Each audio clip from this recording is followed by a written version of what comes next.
What's happening, everybody? I'm Starvin and I'm bringing you something very special today, and there's a little funny short story to go along with it. Skip past what you want and get to what you need, it's all good. I've never handled or seen this fish until a few days prior to filming this. My girlfriend and I went out to an unnamed lake at some random time of day.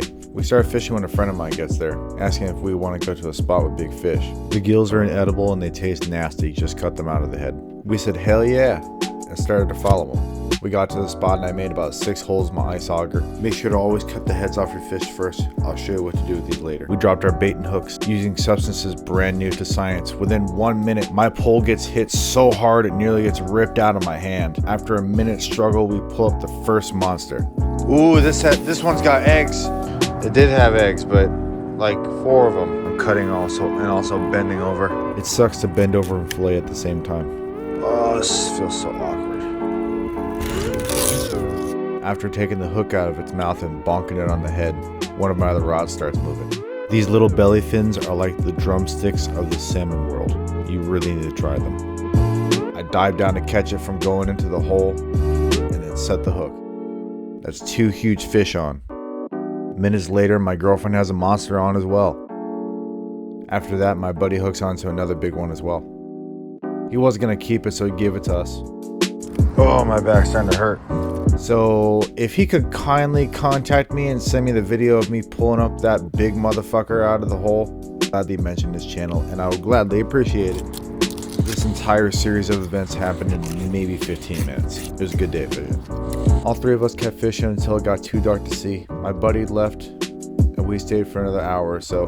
We caught a rainbow, but it was a baby, and we tossed it back. It was like 14 inches long. We could have kept it. We said to each other, every fish we catch is going to look small.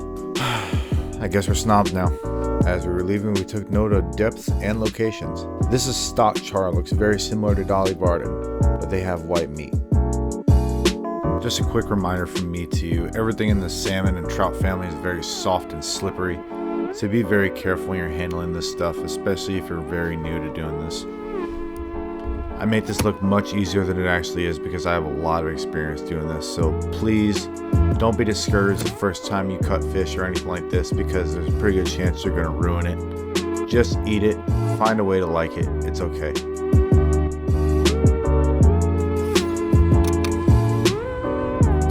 Whenever I go fishing, I like to look at belly contents to see what the big fish are eating.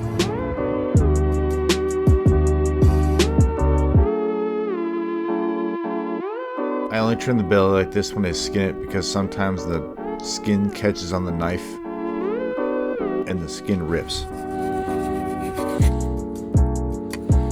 All of the waste from these fish was boiled, ground up, and fed to the dogs.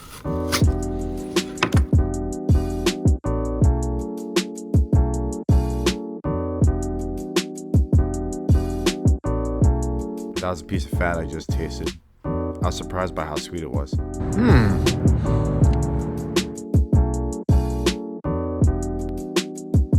Oh, that's beautiful shit. Stand the bones up with your knife like this to make them easier to pull out. It doesn't matter who you are, pulling pin bones sucks.